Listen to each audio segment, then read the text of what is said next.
Hmm.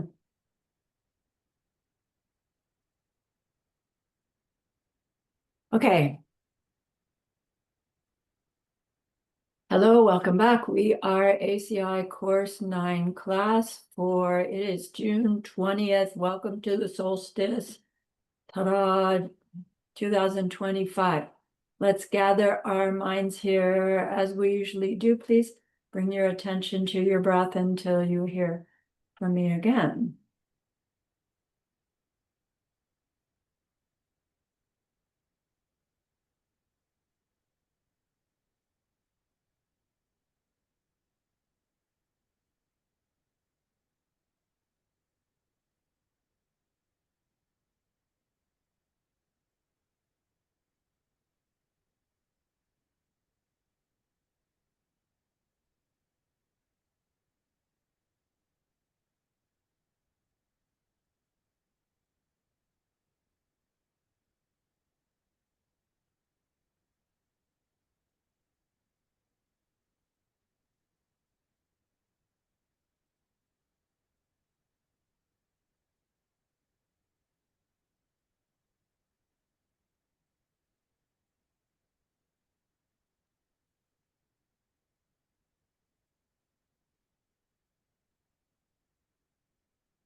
Now bring to mind that being before you is a manifestation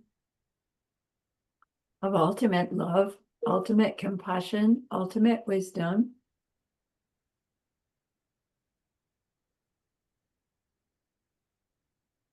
and see them there with you. They are gazing at you with their unconditional love for you, smiling at you with their holy great compassion,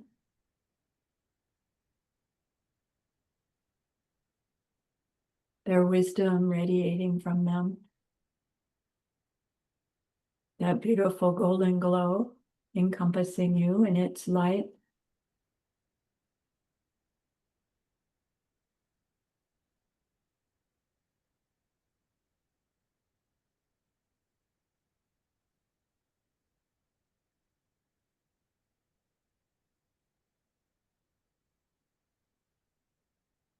And then we hear them say, bring to mind someone you know who's hurting in some way.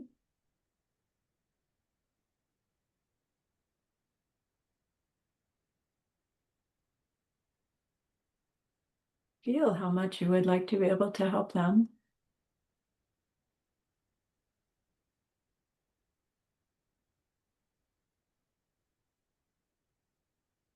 Recognize how the worldly ways we try fall short.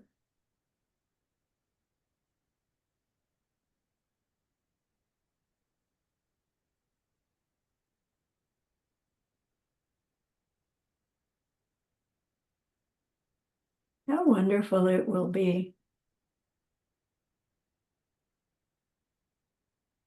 when we can also help in some deep and ultimate way, a way through which they will go on to stop their distress forever.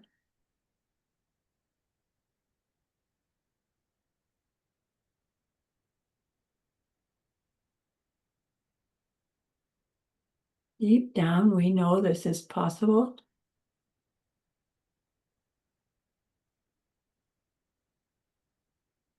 Deep down, we know this is what we're meant to become.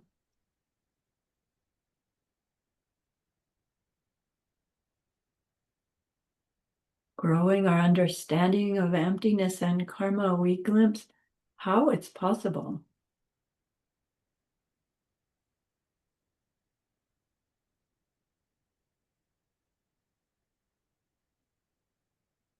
And so I invite you to grow that wish into a longing.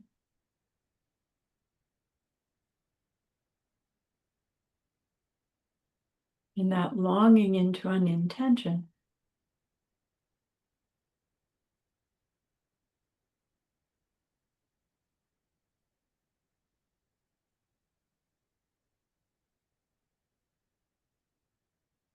Then with that intention, turn your mind back to that precious holy being. We know that they know what we need to know, what we need to learn yet, what we need to do yet to become one who can help this other in this deep and ultimate way. And so we ask them, please, please teach us that.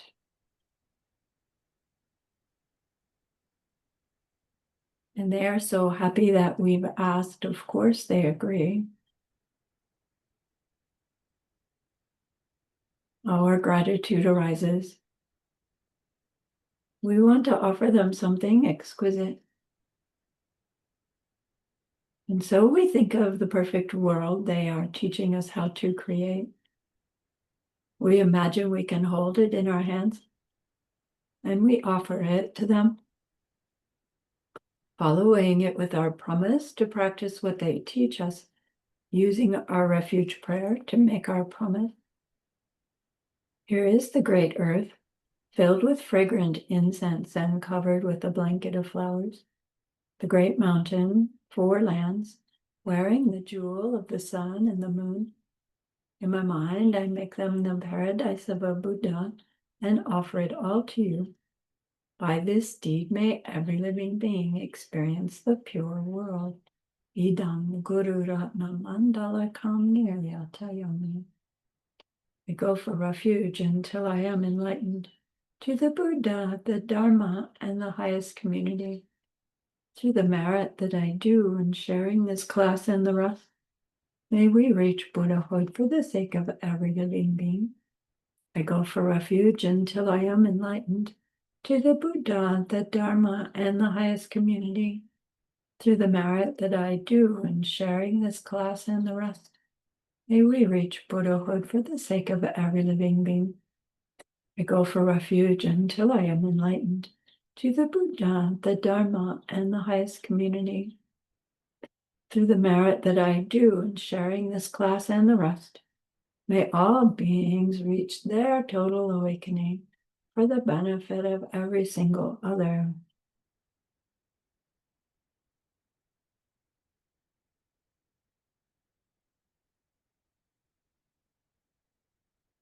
We are studying the Vinaya, the ethical life. And the term Vinaya implies that we are like at the beginning level of our spiritual path, beginning in the sense that our renunciation is for our own suffering and our goal is nirvana. And so we study the behaviors to avoid in order to,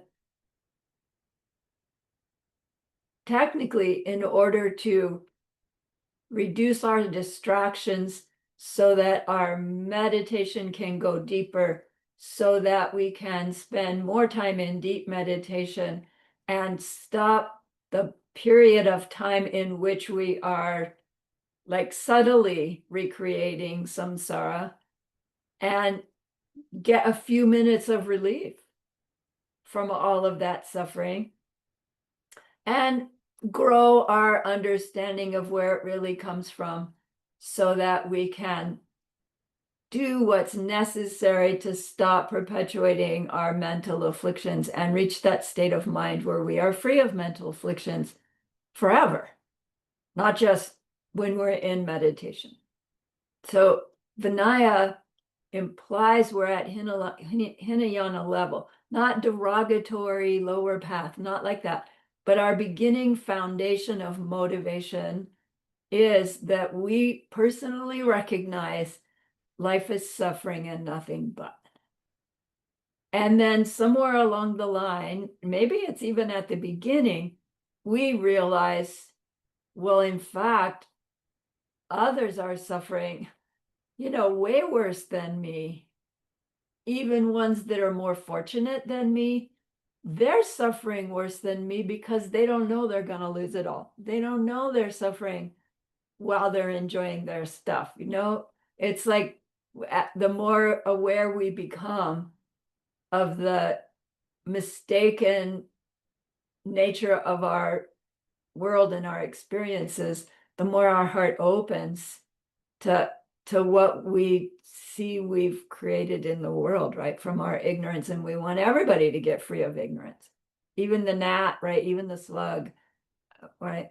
So that then inspires us to take our morality, right? Our ethical discipline and crank it up. We take it more subtly and we turn, and it's like, well, what can I do to help? So we turn to things that we take up, involving helping others, etc. And then we're doing our Vinaya morality, but with this different motivation. The same behaviors that we avoid, but now done for a different purpose, avoided for a different purpose. We still get the advantage, of course, of our meditation going deeper, so our realizations can go deeper, or realizations don't go deeper. We can gain more realization. And our motivation is that we're doing so that I can be a better help to others, to help relieve the suffering everywhere, not just mine. So in studying the Vinaya, we need this platform, this strong platform. So we learned last class that the individual freedom vows, pratimoksha vows, they're called that because the individual who gets them and keeps them reaches their freedom, and the ones who don't won't.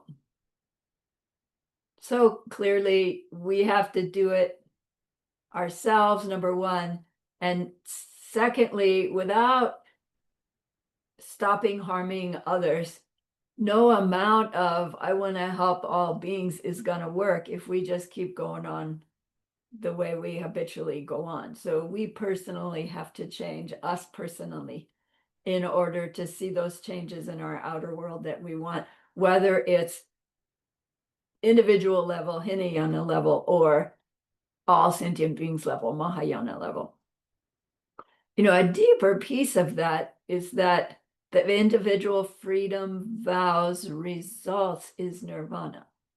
It's an individual benefit, not just if I don't do them, I won't get there. What I get to is my individual freedom, nirvana.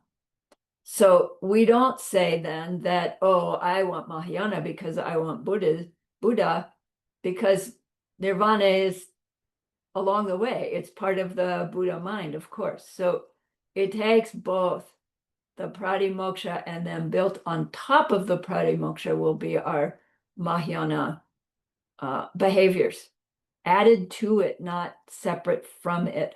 And the reason I'm bringing it up is that there is still, this misunderstanding between Hinayana and Mahayana, apparently, right?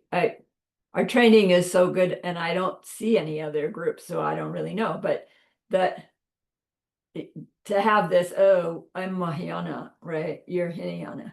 It's just misunderstanding the whole thing. All right. So then Jetsukapa gave us that general description of those vows by quoting those. It's Vinaya is a turning away from harming others, and its base is caused by an attitude of renunciation. So just talked about that, meaning the turning away from harming others is the behavior we pledge to avoid.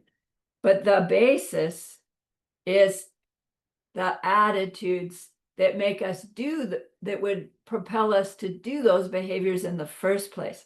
So the behaviors are the first 7 of the 10 non-virtues that we're pledging to avoid.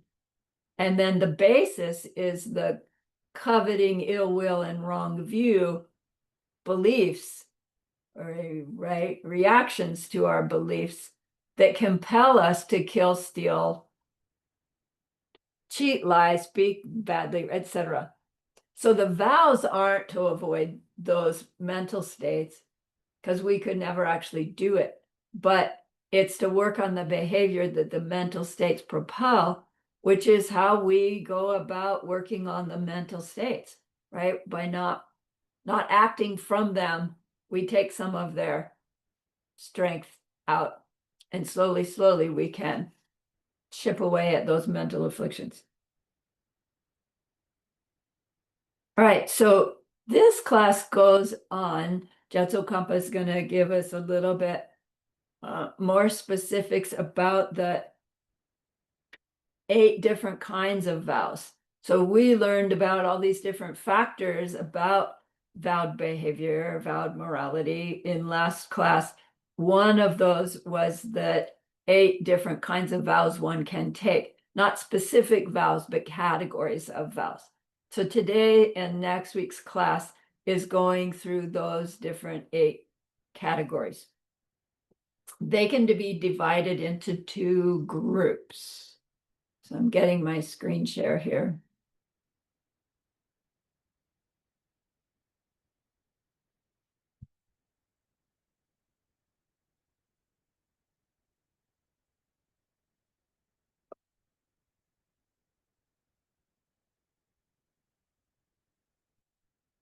The Kimpei Choki Dompa and the Rabjung Choki Dompa. Choki Dompa means type of vow.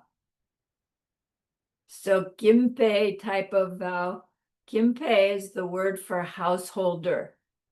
So someone who's a human, who's right living ordinary worldly life, even extraordinary worldly life, but still immersed in worldly life, at home with a family, right? Going to work, doing what we do, family or no. Rabjung is Choki Dompa, is the type of vows for someone who's really come out.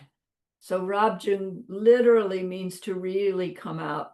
It's the term they use for left the home life, left the family life. So when one, it refers to ordination, taking ordination. So in the old days, when you took ordination, you would go and live, you would leave your home, leave your family, and go live in the monastery. And technically, any ownership within that home or family that you had, it's just all given away, right? It's like it's just not yours anymore. I suspect you have to deal with giving it away. But I also suspect there were cases where, people just walked away and yeah, someone else just take it. But you're in the monastery, you don't own anything, you're reliant upon the monastery for everything, and you need to do your part in the monastery, right, whatever that part is. And that's what they mean by leaving the home life. And then it was like, yeah, you still have a mother, father, or you still have a wife and kids, but your relationship with them has just been like not abandoned necessarily, unless you went to the monastery wrongly motivated, but your practice is how you help them better. So you're really devoted. In the old days, like Buddha's days, they didn't even have monasteries yet. So if you are one who comes across the Buddha, you hear a teaching and, oh my gosh, I need to follow this path. You left the home life and you followed Buddha. and you lived wherever the group was, wherever Buddha was, and maybe there was a roof over your head and maybe there wasn't.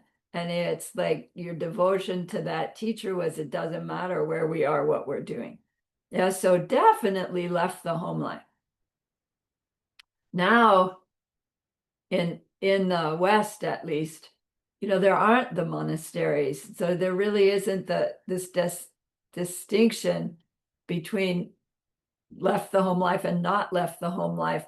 One can have ordained vows and still have responsibilities in a work life, and it makes for a different kind of ordination for sure, but it's been being done for some time, and there must still be some advantage to it, because there are still people having monastic vows, not living in monasteries.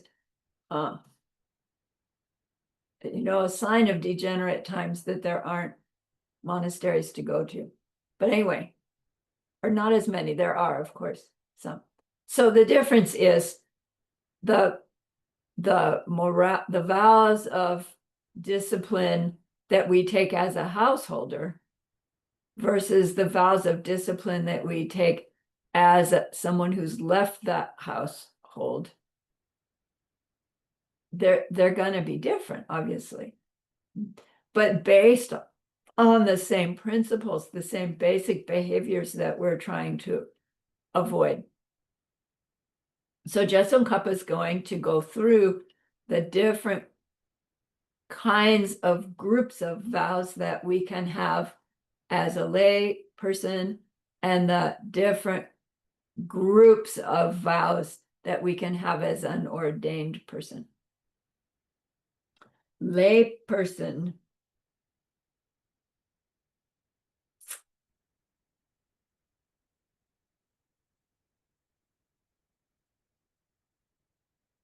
Sorry, I lost my place. One type of lay person vows that we can take are called the nyenne. Nyenne. Nyenne means one-day vows. The one-day vows is a set of vowed behaviors that we pledge to avoid for one 24-hour period at a time. And typically what happens is when we get our first one-day vows, we would do so with a preceptor, someone who has the one-day vows. You ask them, would you give me one-day vows? Sure. You would set up a day, and that you get up before daylight, like in the dark still. That person will convey the one-day vows through this ceremony, and then take you through what it is to keep those one-day vows for that one day. Like they'll stay there and you'll do it together. And then by the next morning, when it's light enough that you can see the lines on your palm, those vows are gone. You don't have to do anything. And so for that one 24-hour period of time, you're living highly conscientiously according to a set of 8 different behaviors to avoid. And they say it's like living really intentionally like a arhat would live. And then we see that these 8 vows are also the 8 basic behaviors that the monastics avoid. So in another way, for a householder, it would be, for one 24-hour period, I'm going to live like a really, really pious monk or nun. No, I'm going to be really, really, really harmless for one 24-hour period of time. And so one does it from time to time to decrease all the distractions of our ordinary worldly lives for one 24-hour period of time. And the idea is for it to help us increase the power of our meditative concentration so that our wisdom can grow, so that our Vinaya during our worldly life can grow. So we would use these 24-hour periods of time from time to time, right, to reset and recharge our practice. Once we've done it once with a preceptor, then anytime we want, we can give ourselves those 24-hour vows by going before an image of a Buddha and doing the ceremony that you were given by the preceptor, and then organizing your day according to those 8 vows. And then they're done for 24 after 24 hours. So it's totally up to the practitioner how often you want to do it, on what days, etc. So they're really, really useful. So here are the 8. They have 4 primary vows and 4 secondary vows that we commit to for 24 hours. And by committing to the vow, it means I'm committing to avoid doing these behaviors in obvious ways and as subtle and subtler as I can for just 24 hours, right? That's why it's so powerful, because come on, we can do it for 24 hours. Don't ask me to do it for 2 days in a row, but 24 hours, okay. So here's the 8. The first 4 are Mi Tsung Chu, Ma Jin Len, Sok Chu, and Zun Ma. So the first 4 are the primary vows, meaning they're the strongest, the most powerful. Mi Tsung Chu. Mi Tsung, the words literally mean not clean. So Mi Tsung Chu is not clean activity. So all of these are, I will avoid, blah, when we say the ceremony. Mi Tsung Chu is the term they use for sexual activity. So for one 24-hour period of time, I agree to avoid any and all sexual activity. In our one-day vows that we're probably familiar with, the vow is I will avoid committing adultery, right? Very specific thing. We'll talk about it later. Here, any sexual activity for 24-hour period of time. And then, well, does sexual activity mean actually intercourse? What about hugging and kissing? These vows for 24 hours, right? Stretch out the subtlety. Maybe it's like we won't even look at a magazine that has, some kind of suggestive photos in it. Maybe we just put anything away that would have anything to do with any level of arousal. We're really trying to go overboard here for just the 24-hour period of time. Second, not because, so let me go back. So they call the Mi Tsung Chu means unclean activity. They do not mean by that sexual activity is unclean in and of itself. The reason they call it that is that all that goes along with sexual activity is so laden with mental afflictions that it's unclean in the sense that used in an ordinary human way, we are just perpetuating suffering in our pursuit of pleasure. So again, they're not saying, oh, it's a bad thing, we should avoid it. It's the misunderstanding about how we use our relationships and what we expect out of them that is what is being called unclean. We make so much negative karma around sexuality, apparently. So second one, Majin Len. Majin Len means not taken, given. Majin, not taken. Len means giving, given. To take the not given. So stealing, it's the word for stealing.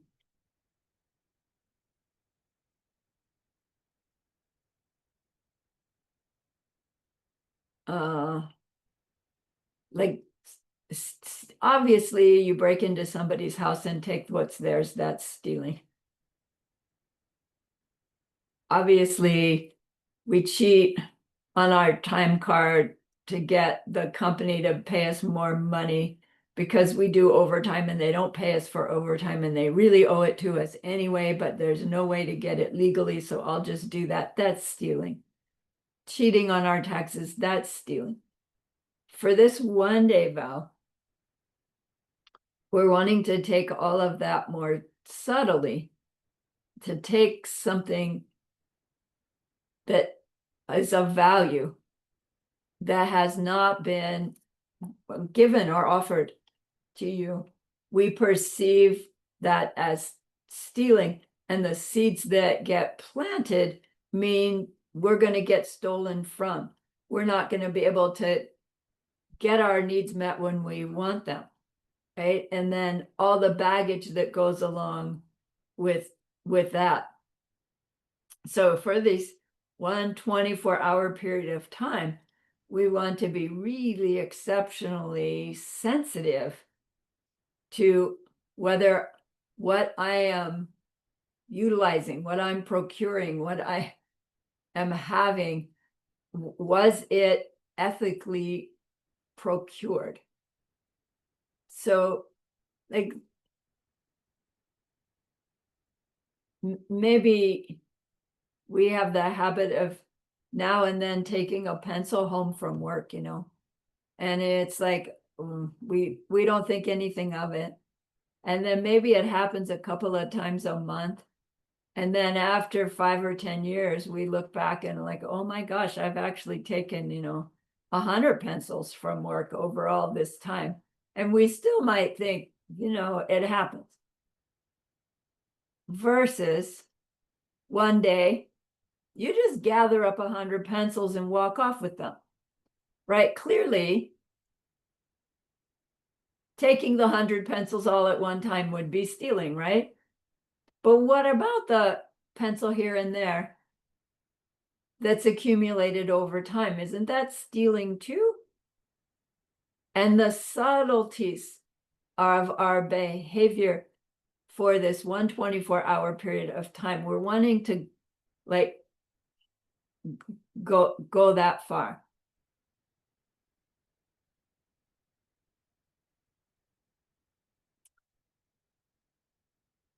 Third one, sokchu. Sokchu means to cut life. Sok is life, chu is to cut. So it's the term for taking life, killing. Killing or being the cause of someone else killing, contributing to somebody else killing. So for 124-hour period of time, we pledge to be exceptionally sensitive to situations to avoid killing anything. So in our 5 lifetime lay vows, the first one is to avoid killing, but it's very specific. I will avoid killing a human and a human fetus. Something we could actually probably achieve, barring unforeseen circumstances, But for this one day, I'm going to pledge not to kill anything to the best of my ability, which maybe that means that if I've got a lawn and I know there's all those bugs in the lawn, and maybe I might crush a bug if I walk on the lawn for 24-hour period of time. I'm not going to walk on that lawn. Right? When we just have 5 lifetimes bay vows, I don't mean just, our vow behavior doesn't include avoiding walking on the lawn. We might still choose to avoid doing that, but it's not the vow. Right? For 24-hour period of time, we're going to say, I'm going to be really, really careful. Yeah.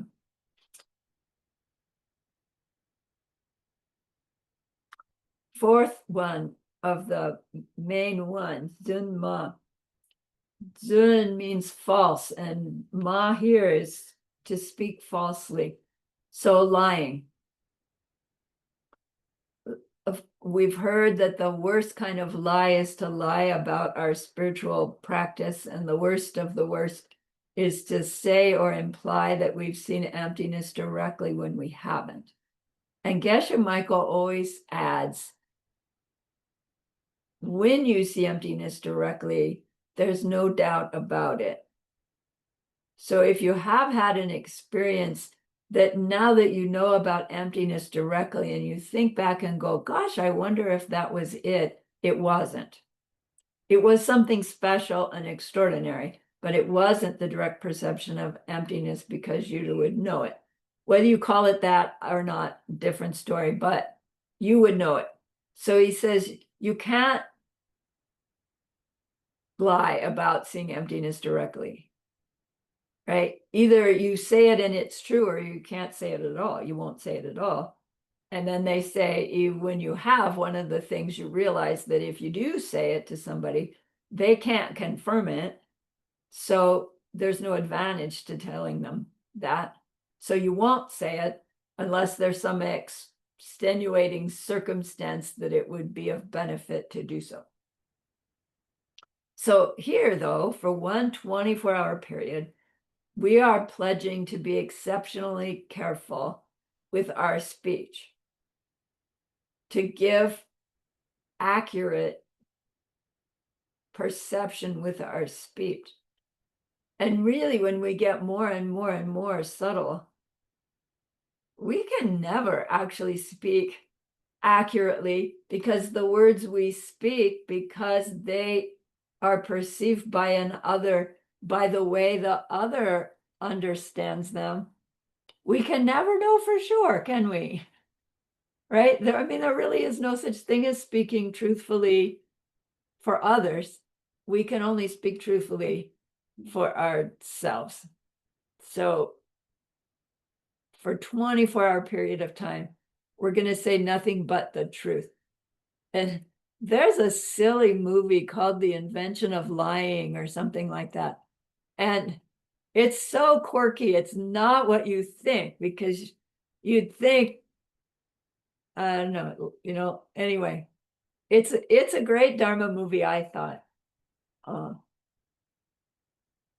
Because of this idea of we lie when we don't say exactly what we're feeling at the exact moment we're feeling it, right? Because we're hiding that. But if we did say exactly what was going on in our mind every moment, it would be like, gads, right? And that's what the movie is partly about. So to avoid false speech, really, really carefully for one 24-hour period of time, many people decide, well, for this 24-hour period of time, I'm just going to go into silence.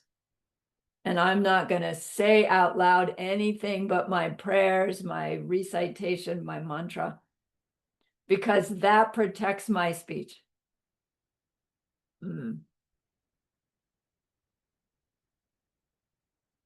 But doing your 24-hour vows in silence is not a requirement. Although traditionally it's done that way for this reason, because you can't lie when you don't say anything. Somebody in the last night's class said, well, what if you're lying to yourself? What if your own self-talk is lying? And I didn't have an answer. It's like, I don't know. Do you make karma with yourself? They say you don't, but I think you do. Zunma.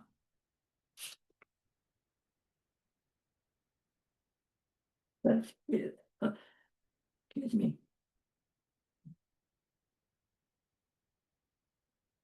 So the next four are the secondary vows.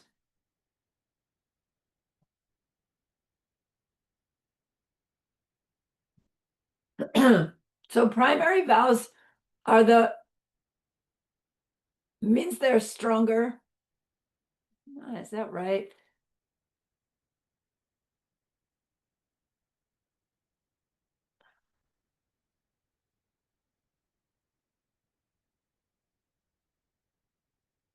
More serious if they're damaged than the four, what do they call them? Secondary. The secondary vows. But both of them for 24-hour period of time. Come on, right?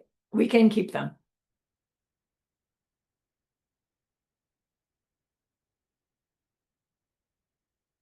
Okay, so the four secondaries are Melchete, Chongtung, Garsok, Trengsok, and Chidrokase. Melchete means seats or beds too costly or high. So for 1 24-hour period of time, I will avoid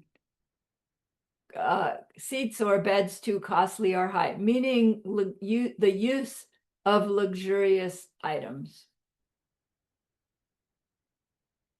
Now, what luxurious items, right, means to you, right, is up to you. In the old days, if you owned nothing, then anywhere you went, you didn't go home to a house full of furniture. And then in those old days, if you even did have a home, maybe you had enough resources to buy food for your home, right? And whatever you needed for your work life, right? The yarn for your loom. But you didn't have savings accounts and you didn't have extra.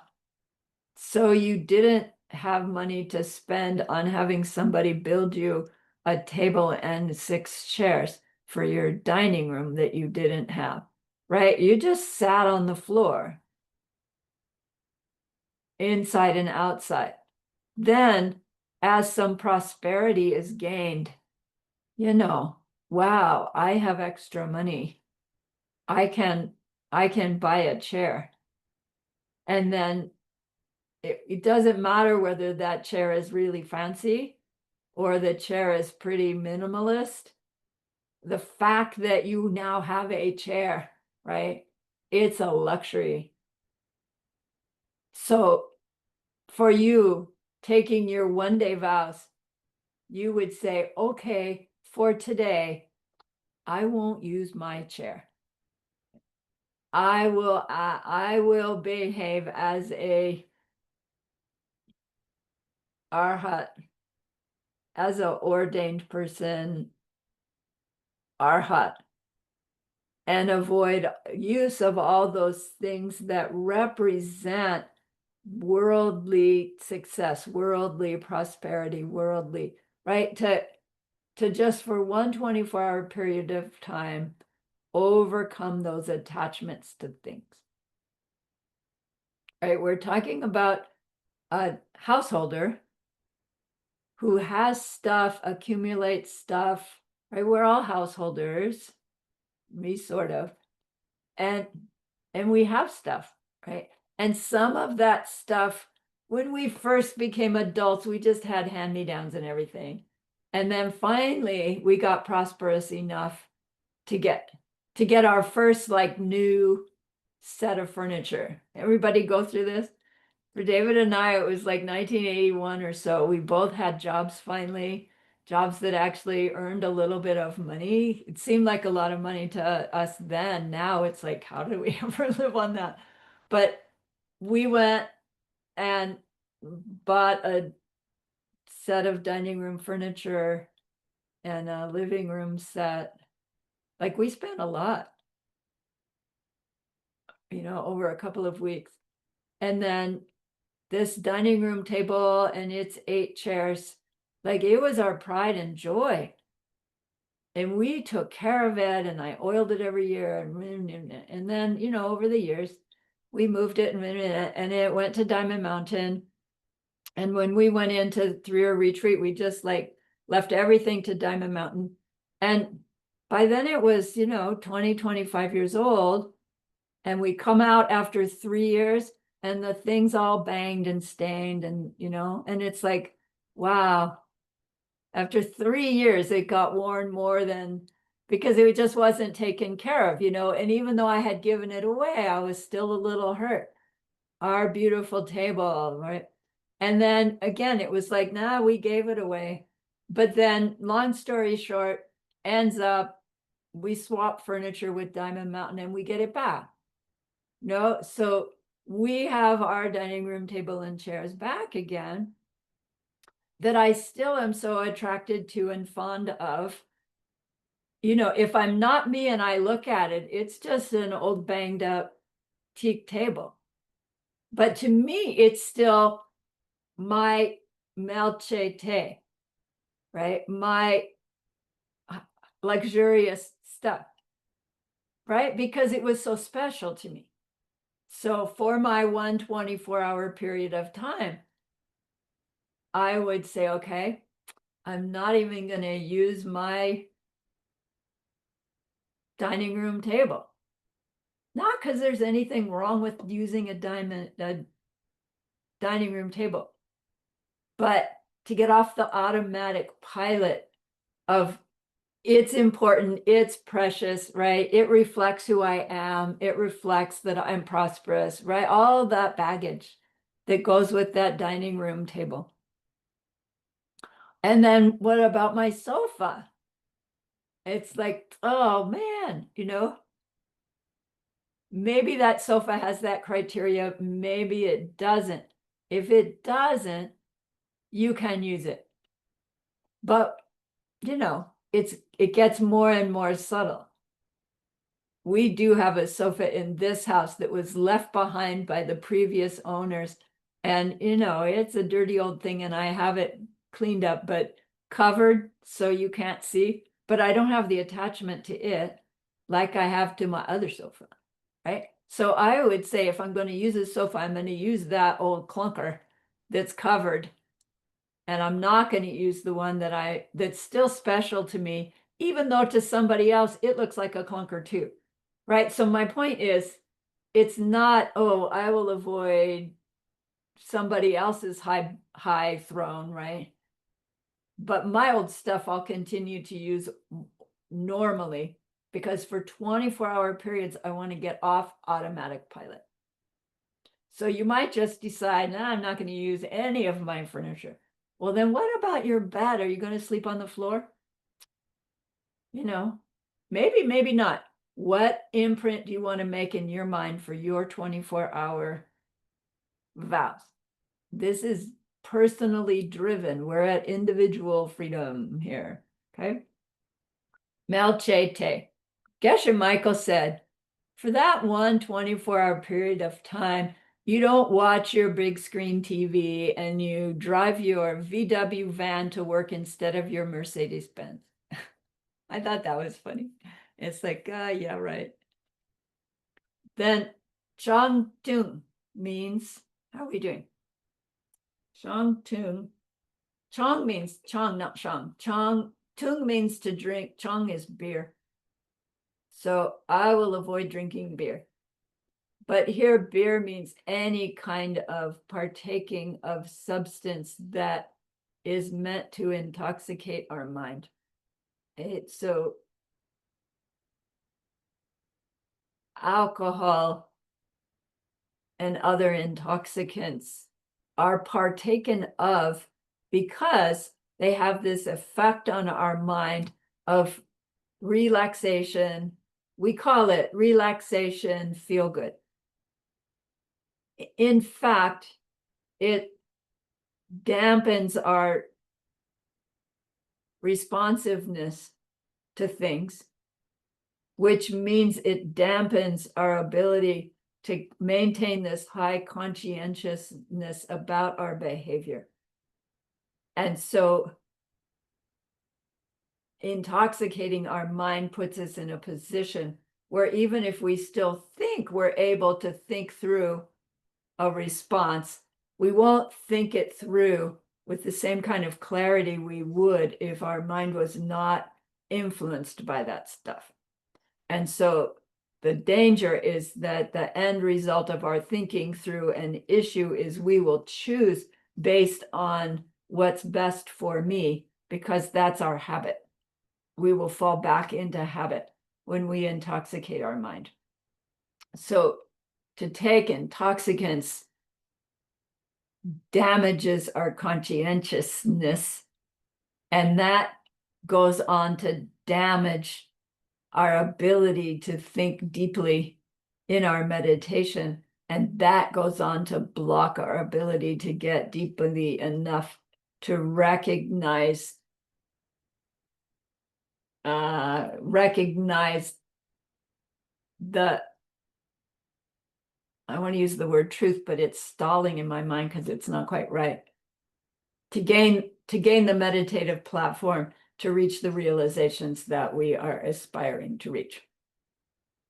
So for one 24-hour period of time, I pledge to not partake of anything that will intoxicate my mind and not contribute to anybody else's intoxicating mind.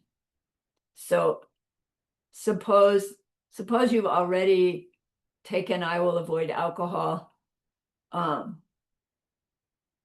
you're in a situation where, everybody's drinking it and somebody at the table says, will you pass me the wine? And, ordinarily we would be polite, we would pass it, right? Our judgment is for me, I won't take it. I'm not serving it to them, I'm just passing it to them. I'm being polite, otherwise I'll upset the apple cart. For your 124-hour period of time, right? We're not even willing to pass them the bottle of wine for them to serve themselves. Right? That's how subtle we're wanting to take our one-day vows. So again, it's like, well, then maybe my one-day vows would be best done all by myself, because then I don't have any of these conundrums that I would have. And because I've taken a vow to avoid taking alcohol or contributing to others, every minute I'm not doing it, I'm gaining the goodness of the vow. So we don't have to say, no, I have to be in this situation to avoid doing it to get the goodness.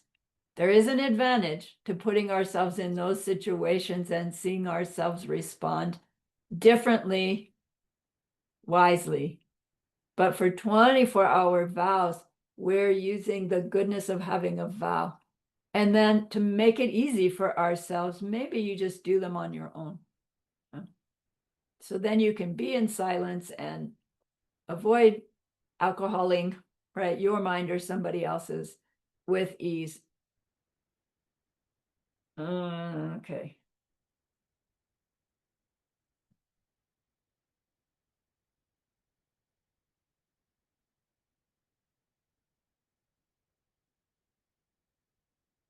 The next one. Gar sok, tren sok. Sok here means etc.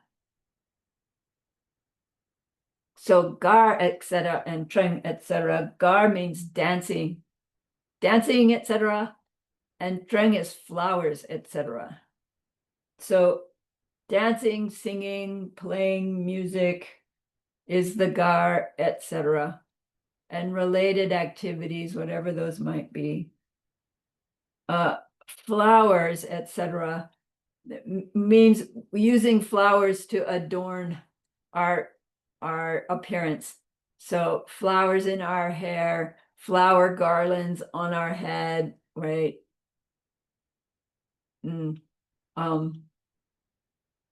Jewelry, cosmetics, all the ways that we adorn ourselves to look more attractive to other people for one 24-hour period of time. Not going to do it. Because they say all of those little ordinary worldly behaviors there, they create distractions in our meditating minds when we sit down to meditate.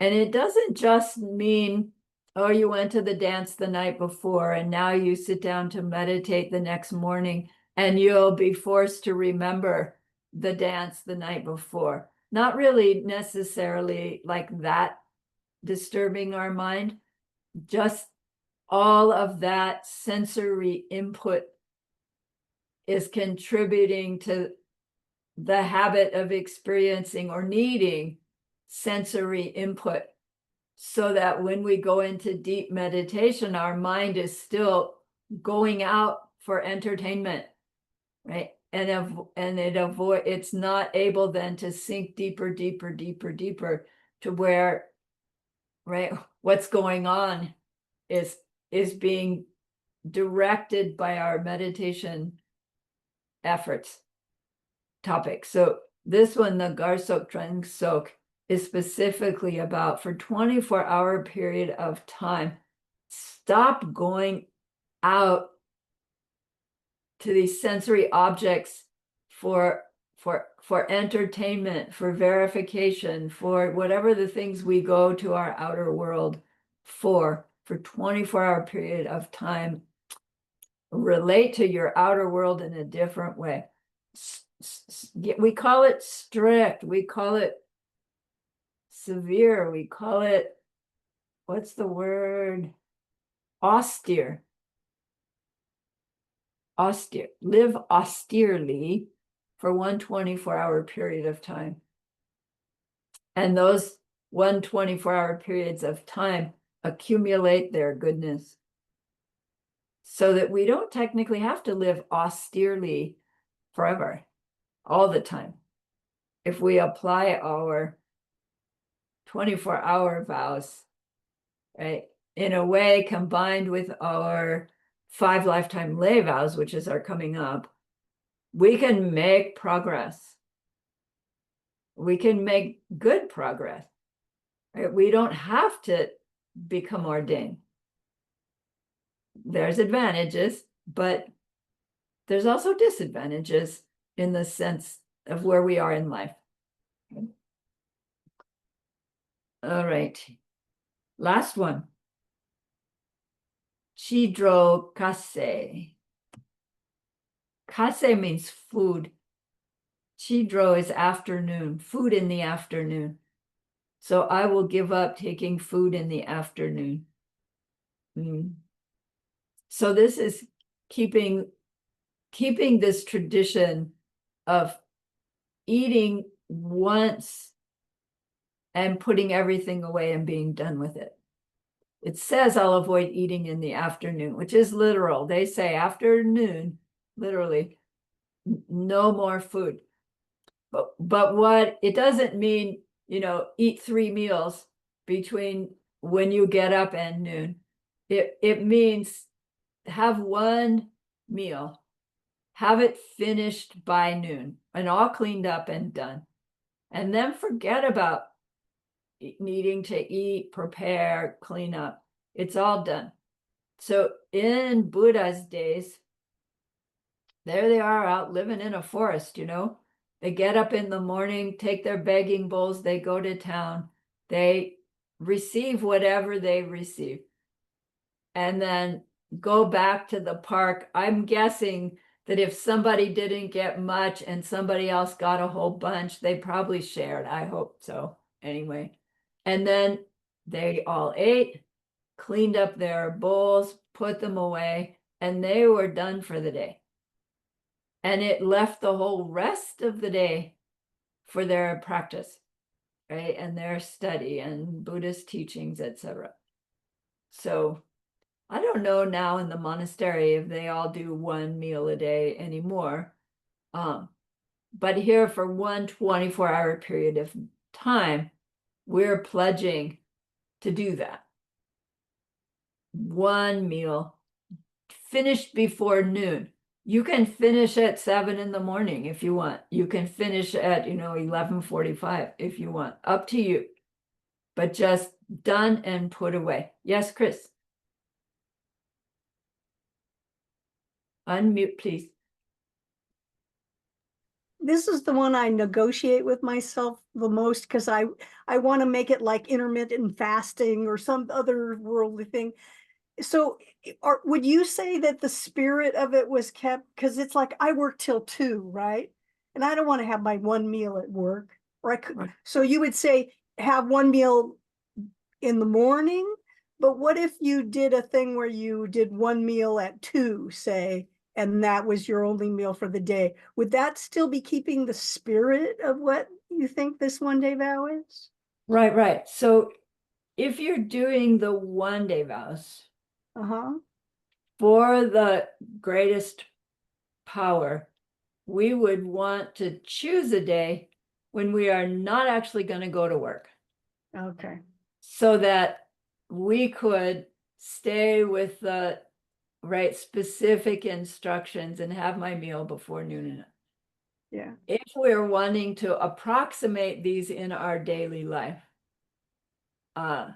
like someone who's ordained but not actually living in a monastery, who has to earn a living, so they have a job. So, they don't have this luxury of being able to eat in the morning and be done. That there is this what are they called? Exceptions to the rule, where you ask your preceptor, right? I have, in this situation, I need to eat my meal this day, or I even need to eat 3 meals a day because I need to feed my body, right, to do my work. So yes, you can keep the meaning of the practice by eating your one meal, in the afternoon when you get home, or in the evening. You can keep I mean, it for your I one-day vows. yeah. Because I think I remember Geshe-la saying that the whole time he worked as, an executive, that he did the one day vows. And so I think I had that impression about it was a way of being out in the world and still staying more within, the practice. But I'm hearing a whole different thing, which is great. Yeah, Thanks. yeah.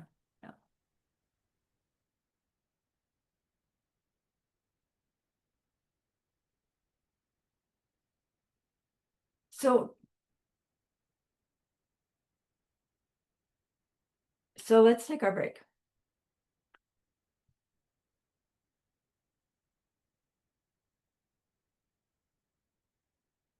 I'm pausing the recording. For this Chidro Kase, liquids are acceptable any time of the day. But they say not liquids made with milk or milk products. So no yogurt, no milkshake, like that. But you could technically,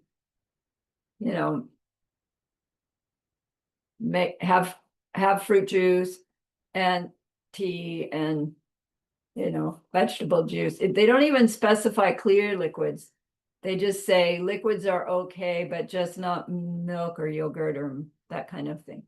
But then even still, if we're gonna have that, what we're trying to do is reduce the need to be fiddling with things to get our needs met.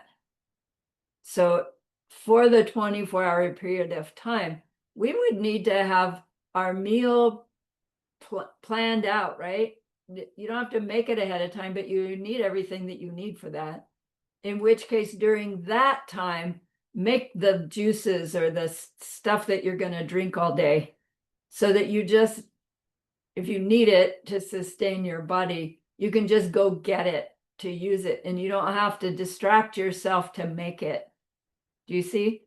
So the idea is solid food done, liquid food if you need liquid food to sustain yourself, have it pre-prepared so that you can just go have it.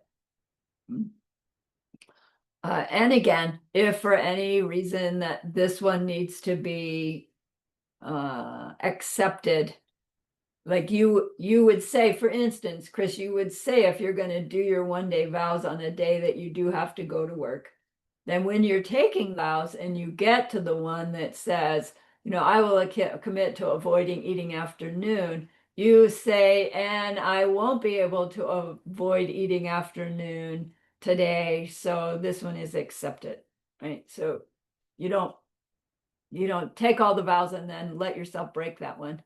You don't assign yourself that one for that day. So that can be done.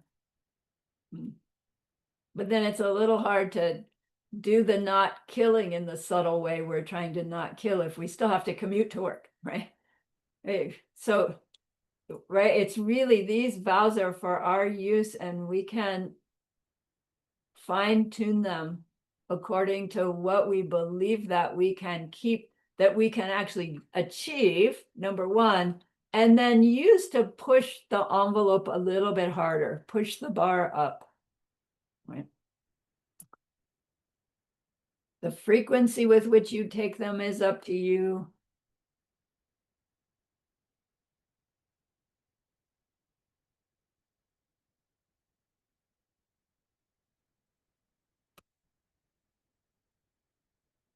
The motivation for the nyene is renunciation.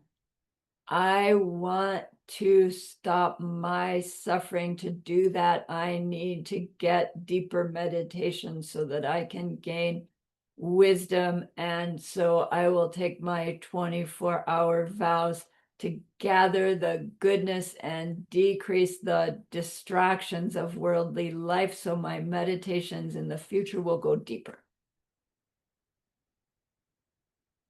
Then those same 1-day vows and the same ceremony used, almost the same ceremony used, is called Tekjen Sojong. Tekjen means Mahayana. So means repair. Jong means to purify. So Mahayana, repair and purify. One of those practices, well, this is the Tekjen Sojong, the 24-hour vow practice used by a Mahayanist, is a method of purification, right? It's like a antidote, and then a 24-hour period of restraint.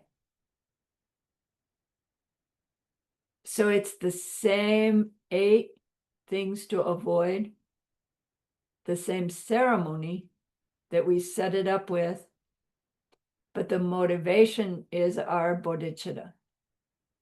Hey, I want to reach Buddhahood for the sake of all sentient beings, because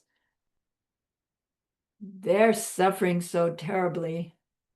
I understand that it's my seeds to see all that suffering. I have to clean my heart in order to help all of that suffering end someday. To clean my heart, I need to avoid these behaviors to a more subtle level.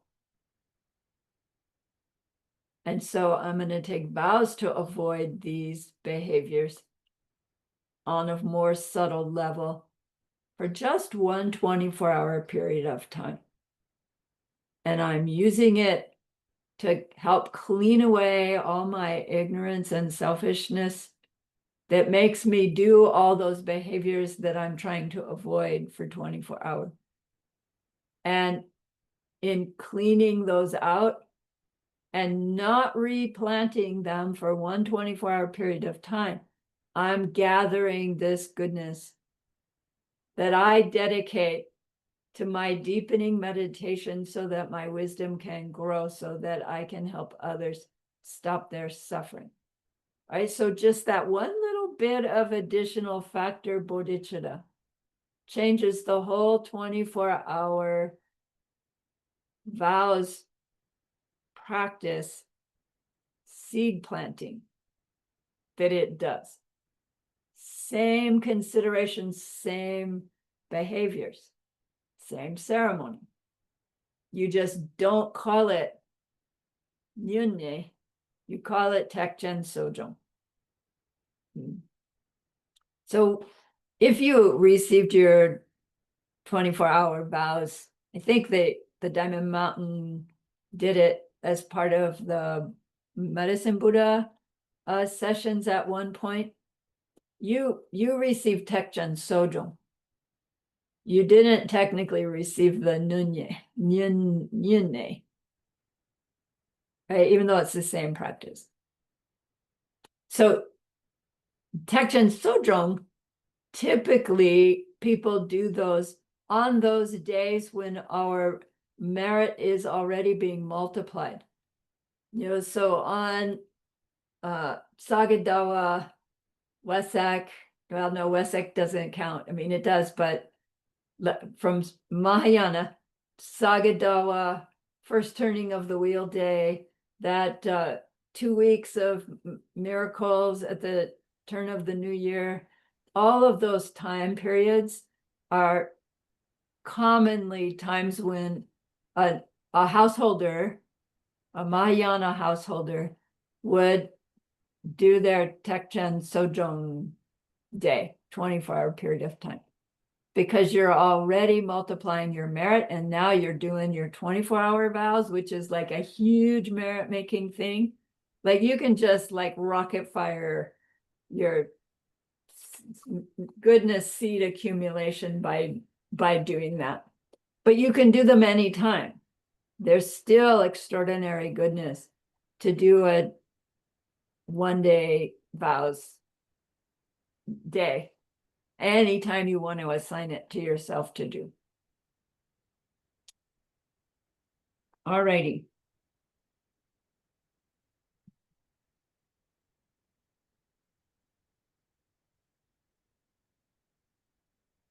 Now let's move on to the lifetime layperson's vows. The things they call lifetime lay vows. This Nyunye, the 24-hour vows, it is householder practice.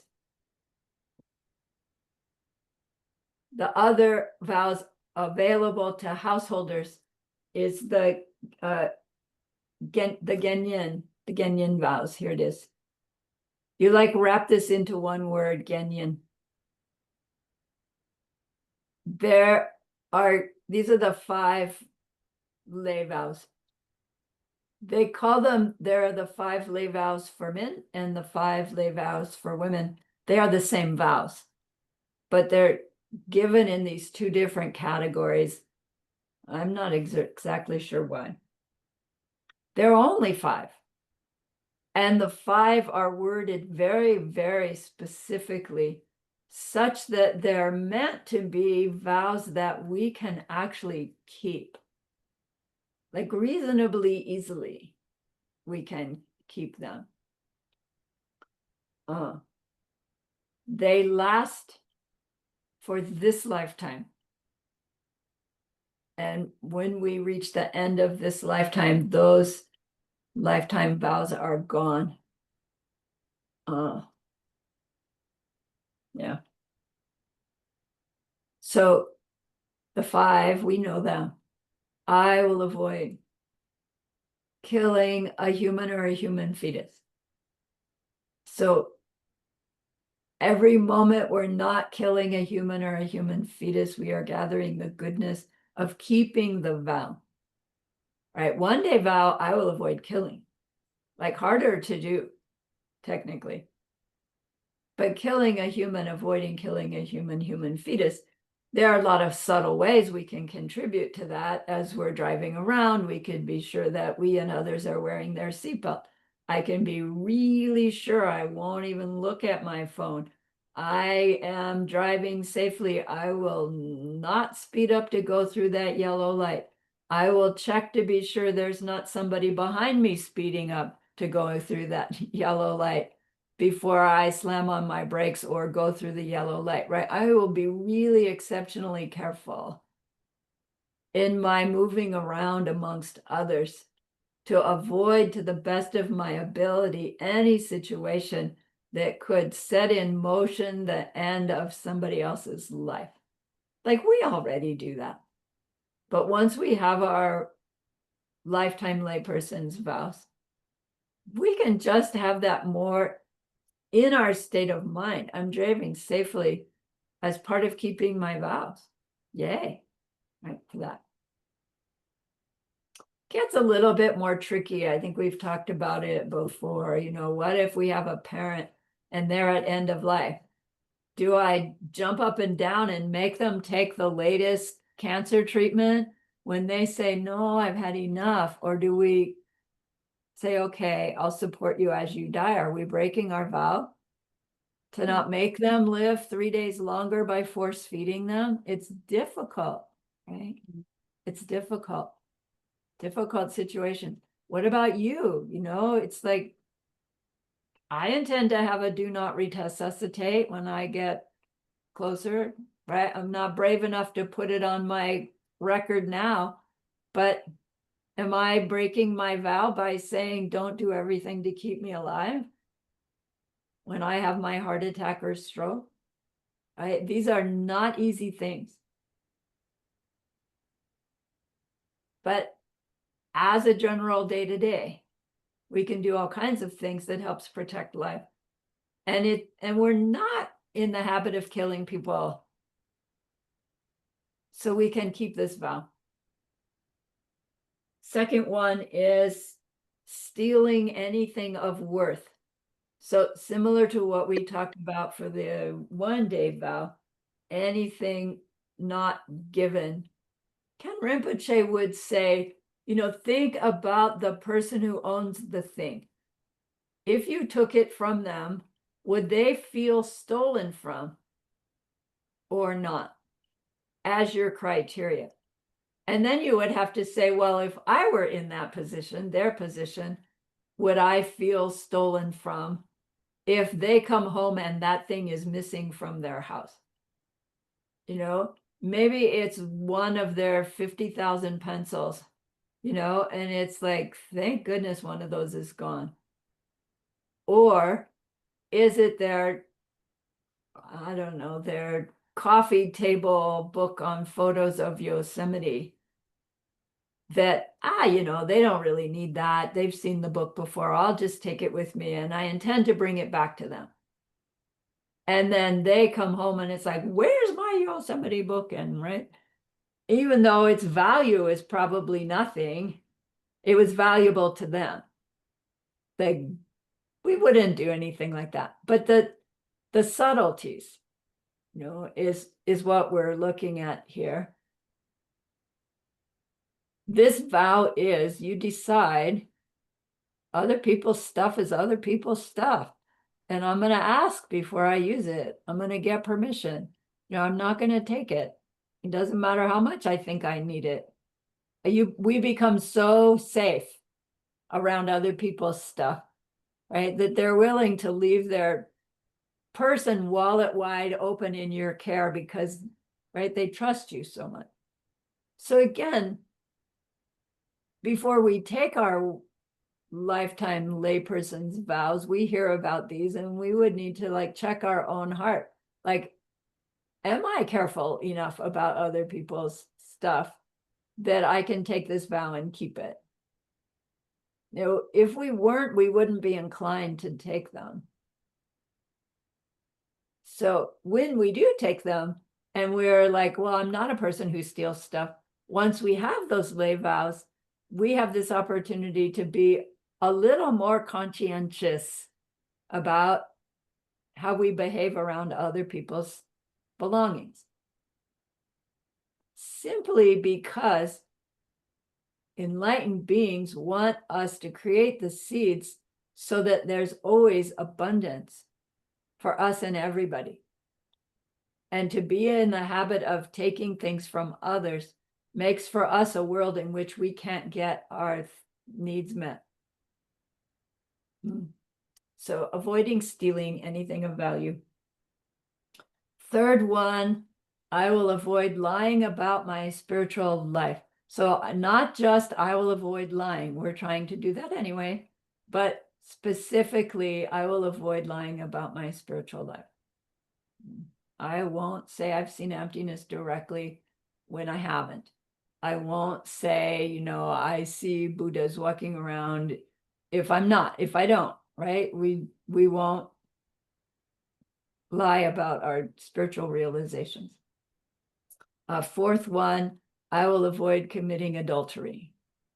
So again, we're not pledging to not have any sexual activity at all forever. Just I will avoid interfering with someone else's committed relationship, which means if I'm in a relationship and the other person isn't, I'm breaking my commitment to my partner.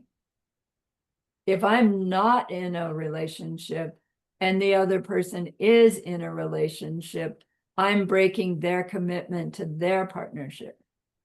If I'm not in a relationship and they're not in a relationship, whatever you choose to do, that's up to you, right? It's not breaking your layperson vow to have sexual activity with someone, married or not, right? That's not, doesn't come into it. It's the interfering with someone else's commitment. So then, suppose then you uncommitted and them uncommitted, then decide, oh, like we're a couple now. You're not married, or you didn't even, you know, exchange friendship rings. You're just, what do they call it? Exclusive. Well, now you're committed. And now, right, to be considering some other partner would be damaging that commitment. Why is it important? Because we want a world where people's commitments are reliable, not just sexual commitments, but any commitment. We want to work with a team where the people say they'll do something, they come through. We want reliability in our world. One of the main ways apparently that we interfere with reliability is through this human habit of interfering with others' commitments, our own and others. So lifetime lay vows says, I will refuse to do that, no matter what. Okay, we're not saying no activity at all. No adultery. The fifth one, probably the hardest, is that I will avoid taking intoxicants. And technically it's I will avoid intoxicating my mind or contributing to the intoxication of another's. And in the Vinaya text, Lord Buddha is quoted as having said, anyone who partakes of as much alcohol as a dewdrop on a blade of grass is not a student of mine. So we might say, I know I can drink 2 beers and it doesn't affect my decision making.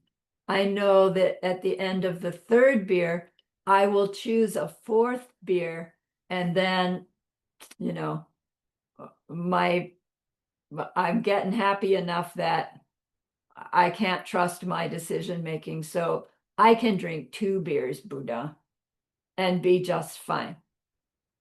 And Buddha is saying, yeah, you think so, but the effect that you're saying you don't get from the 2 beers, you're getting some effect from those 2 beers that you're liking so much that you rely on the 2 beers to take it.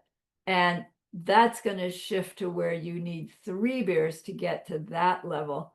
And then you're right, it's just going to build up and build up because your ability to say, oh, the pleasure I'm getting from this beer is not coming from the beer, reduces with every sip of beer. So he says, you serious about your spiritual path? You serious about needing to get to see emptiness directly, needing to gather the goodness necessary for your meditation to go deep enough for that to happen? Don't fool yourself into thinking you can use a little bit of coloring your mind with the outer substance and get a good result. Yes, Chris. So what's the thought on like medicine that's in alcohol, like a tincture where you're doing 3 drops of something that's in alcohol? I mean, I always thought, well, that the intention was different, that it isn't. Right. They do say we understand there are medicines that are in alcohol, and you may have to weigh the goodness of taking the medicine against the badness of the alcohol. And they say, but, is there an alternative? Can you dilute the medicine with the alcohol, right? So that the alcohol is too diluted to have its effect and still have the medicine. Some you can, some you can't. Can you, right? Is there some other way to I get mean, you that can never get medicine? as much as a dewdrop. That's what I'm saying. It's like, yeah, you can do a tincture where you're doing 3 drops and it's got no alcoholic effect, but Right. I don't It would know. be up to you, right? Again, Buddha's not going, right? Buddha's saying, look, you want this result? Be aware of these different factors. So, yes, take the medicine with this tincture, Yeah, unless there's some way, right, to get that tincture. You get the idea, right? right. Unless you're This taking that tincture every night because it's like, woo, it's the one, I mean. Exactly. And that would be where we would fool ourselves, right? No, I need the medicine. But in fact, those 3 drops, we've gotten so sensitive that those 3 drops actually, right, do have an effect on us. Now, from it, no, of course not. We've been introduced to the practice of partaking of alcohol as a sacred practice, because technically there's nothing in the alcohol that can affect our mind in that way. But it's so slippery a practice, so slippery. All right. So this one's especially difficult because our society nowadays is so imbued with the benefit of alcohol, even as we see face to face its harms to people. We have this really perverted relationship with it that, yes, it hurts people, but it's so pleasurable that it's somehow worth it. And then we're expected to not interfere with somebody else's use of it, and we're expected to participate in their use of it. So, we're sitting around the table, the friends or family, they've got the wine. David and I have always been really fortunate when we say, this is our belief, and so we won't do stuff. The people that are around us, they go, fine, right? Up to you if it makes you happy. They don't give us a hard time. We don't impose it on them, but we also have the seeds that they don't go, gee, I wonder why they might do that. Should I do it too? Right? They just, okay, fine. We'll do what we do. You do what you do. Makes it easy. But then suppose I have this vow, and then we're at the dinner table. The bottle of wine is on my side of the table. The person at the other side of the table, Sarani, would you pass me the wine? You know, my vow says, right, to not even contribute to someone else partaking. Right? Would I take the bottle and hand it to them? Would I say, no, I'm sorry, I can't do that because I have vows? Would I pause and hope somebody else reached for it? Like it's really a conundrum about what to do. Do I break my vow to hand them the bottle?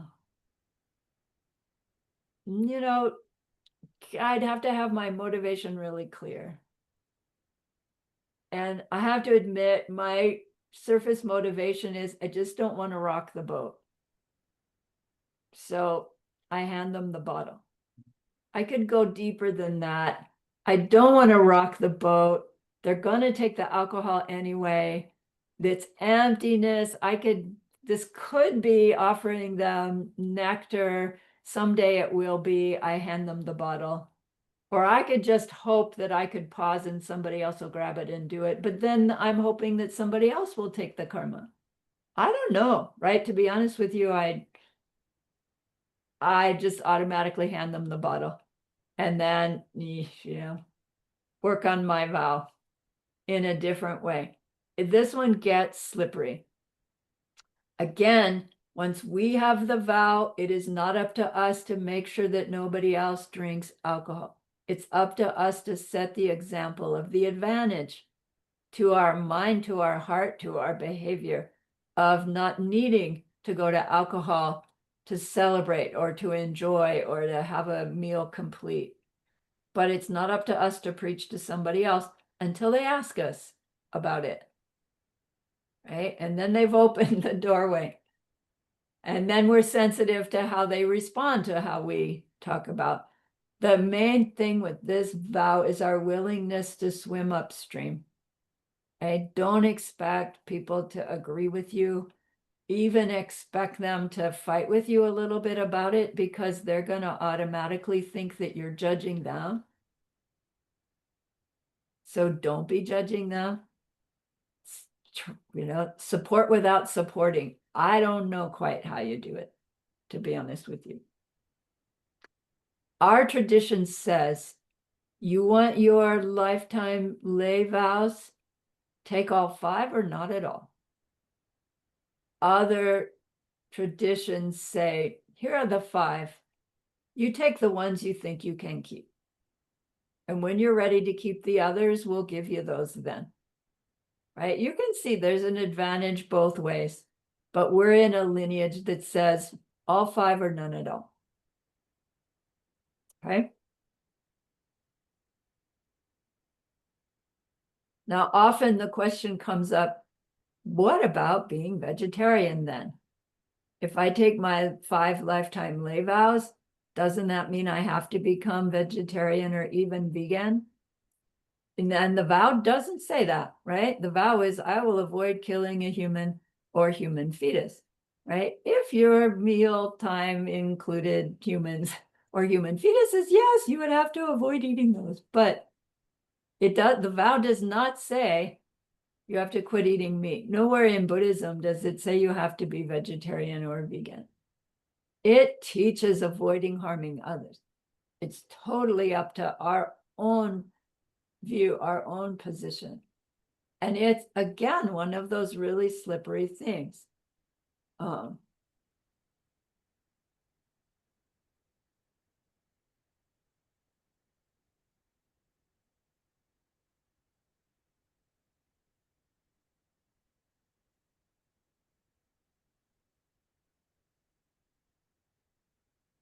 One's own decision. Like my mind's going about all those issues in vegetarianism. Buddha does not say you have to become vegetarian. He says, be as harmless as you can. And then it seems to me one really easy way now, with as available as food is to us now, an easy way to establish I will lessen my harmfulness in my world is by saying I'm not going to eat anything that somebody had to kill for me to get it. So, beef, birds, fish, bugs, worms, etc. leads me down to fruit and vegetables, as long as they don't have bugs in them or on them. And then, yeah, but what about all the bugs that get killed by the harvest of the vegetables?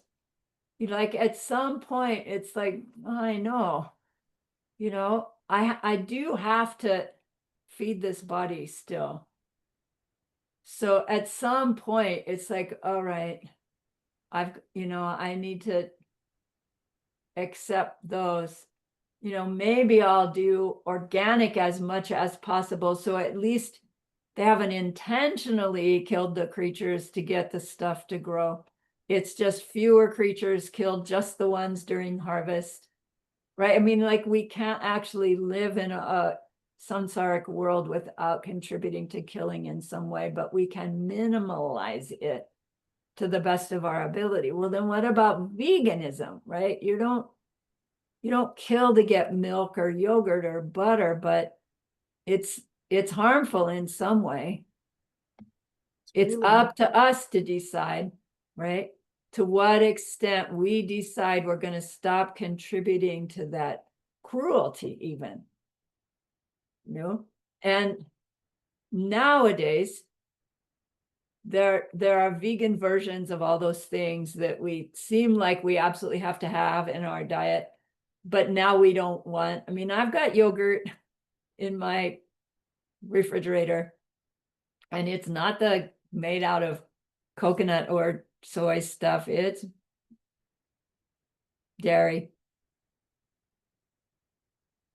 One vat lasts me a month. I justify it that way, right? I'm not just sucking it down, just feeding the bacteria in my body with it. But you see, it's like I could take my next level and say, okay, no more yogurt.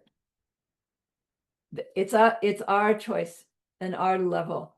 There were times when we could live in places where we could not survive as vegetarians, because in the winter there's nothing to eat, and all you could get would be, if you were lucky, you could chase down a rabbit, or a mouse, and that was all there was. But our goodness is such that that's not true anymore. We can get things year round, at least in our circumstances. But it's up to each of us, right? Our spiritual path is not dictating your diet. It's dictating, it's giving us the guidelines to choose our diet. And I've heard people, now never mind. Okay, so lifetime, so vows for the householder are the 24-hour vows, either from the motivation of renunciation or the motivation of bodhicitta, and the 5 lifetime lay vow. Those are the 2 options within which there are 8 and 5. Then for the left the home life person, the first level of leave the home life vows is called Getsul. Actually, there's a before that level, I don't know the Tibetan name of it, but there's a level of commitment to ordained life that one makes before you actually take your getsul, that one can make before you actually take your beginning, your novice vows, where you pledge to live according to having novice vows, but you don't actually have them yet. Like you're pledging to grow those vows in the future. And they have that level because when a young person goes to the monastery, you can't take you can't take ordained vows until you're 20 years old. But they enter the monastery at age 7. So from 7 to 20, they take this ceremony when they're 7 to commit to living this way, but not with vows, because they can't get the vows till they're 20. Right. So that's another level, but it's the same behavior that they learn to live by. When they're 20 and they decide to take their vows, which they don't have to, they're called the getsul. The getsul means the novice monk vows. They are also the novice nun vows. At novice level, the monks and nuns vows are the same vows. There are 13 of those that when they get derived out actually are 36 guidelines for behavior that make up the novice monk or nun vows. They're divided into 3 categories. Here are the 3 categories. So the 13 getsul vows, novice monk nun vows, are divided into the 4 primary vows, sawashi, the yanglak druk, which means the 6 secondary vows, and the lung de sum, which is the 3 transgressions. So the difference between these 3 is to damage one from in any of these categories has a different strength of effect in our mind and require a different thing to do to repair it and to reestablish it. So the most powerful vows to break are any one of the 4 primary vows. So for the novice monk nun, those 4 primary vows are the same 4 primary vows as for the 24-hour vows. I will avoid killing, stealing, sexual conduct, and lying. For the monk nun, they aren't the lavers and killing human fetus. I will avoid killing anything. Lying. I will avoid all sexual activity or anything leading up to it. I will avoid all stealing. I will avoid all lying. Yang lak druk, the 6 secondary vows, those are the same secondary vows as the 1-day vows with a little bit of additional stuff. So avoiding dancing, singing, playing music, flowers, flower garlands, meaning wearing them, adorning our bodies, jewelry, cosmetics, using luxurious items, eating after noon, partaking of intoxicants, and handling money, like having our own money, handling money. Then the third category of the 13 vows is called the 3 transgressions, long day sum, which to do a transgression is, less negative on our mind, easier to clean up, but still negativity being repeated. The 3 transgressions are disrespecting our vow master, keeping our lay appearance, and failing to take up a monk's appearance. There are many exceptions to the lay appearance, monk's appearance guideline, in that we often see ordained people that we know are ordained, but they're not wearing robes. And again, if we didn't understand that they have this leeway and they're not breaking their vows, they're not transgressing because they know how to do it somehow, right? We can see them not in their vows and not think, oh my gosh, you're breaking your vows.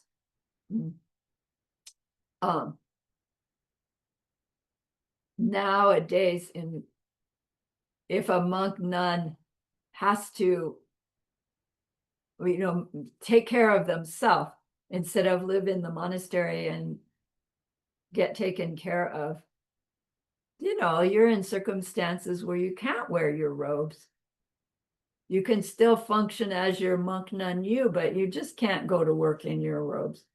So you don't break your vow every time you go to work. You adjust your behavior in such a way. Maybe you wear something underneath your business suit that means for you, this is my keeping my ordained vow of dressing in a way that shows I've left the home life. We find something for ourselves that tells ourselves that I'm still keeping my vow in how I dress.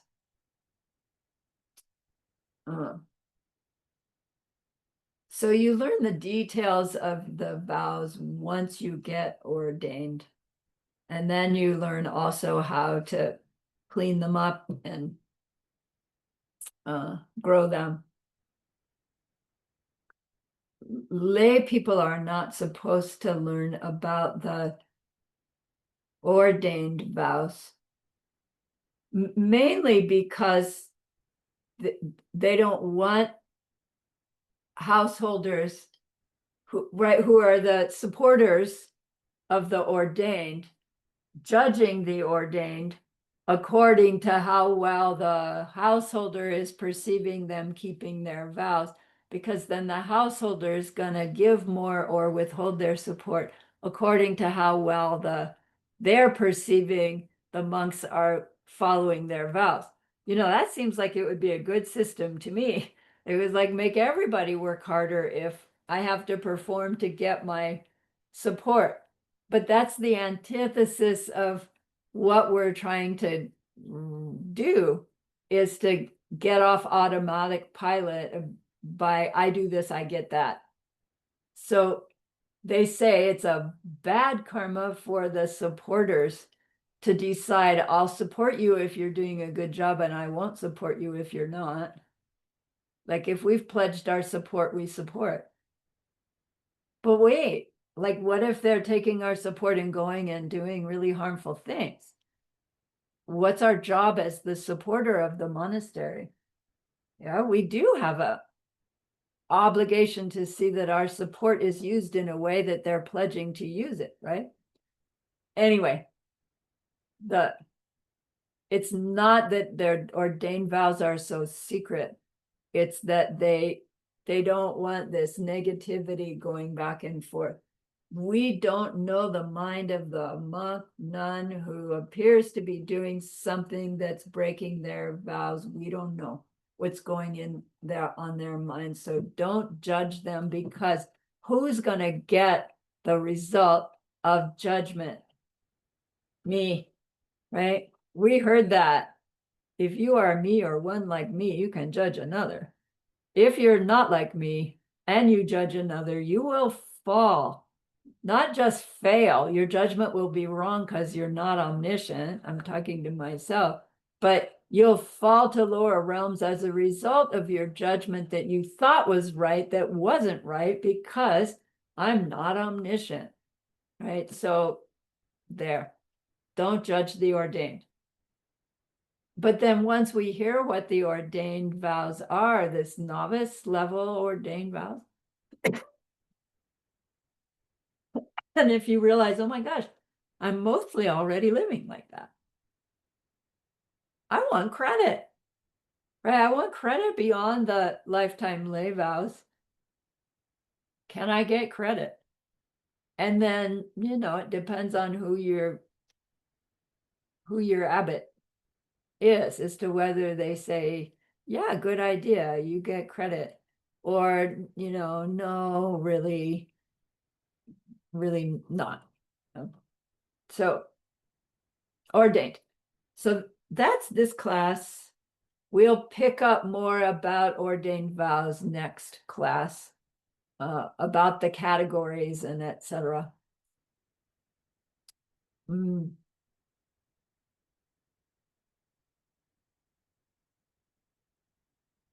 Yeah.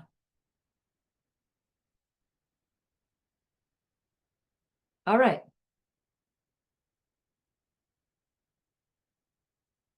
I hope I got that across. So remember that person that we wanted to be able to help. We've learned a lot that we will use to change ourselves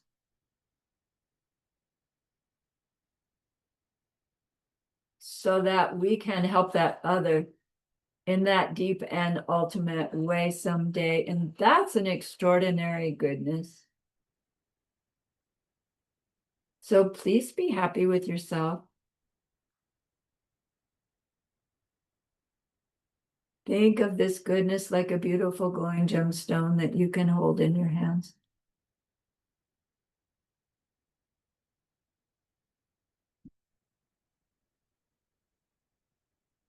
Recall your own precious holy guide.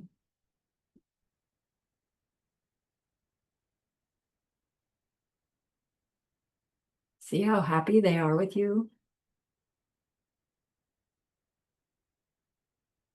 Feel your gratitude to them, your reliance upon them.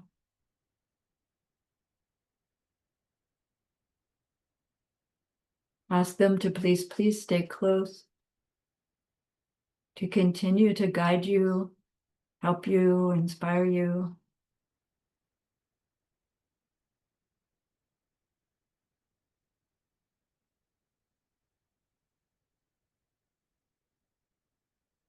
And then offer them this gemstone of goodness.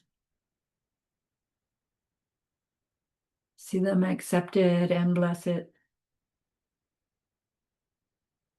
And they carry it with them right back into your heart.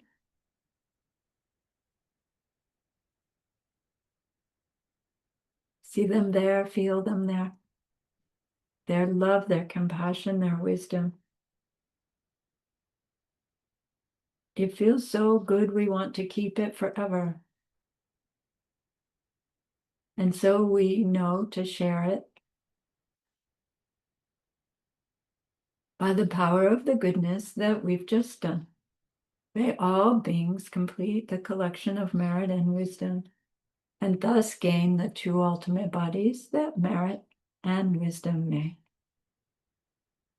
So use those 3 long exhales to share this goodness with that one person.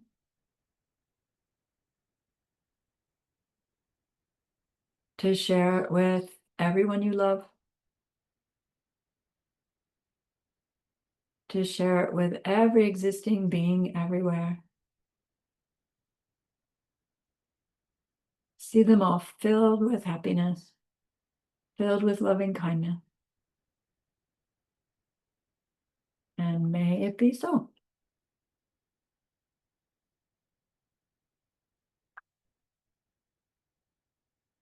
All right, thanks so much for the opportunity to share.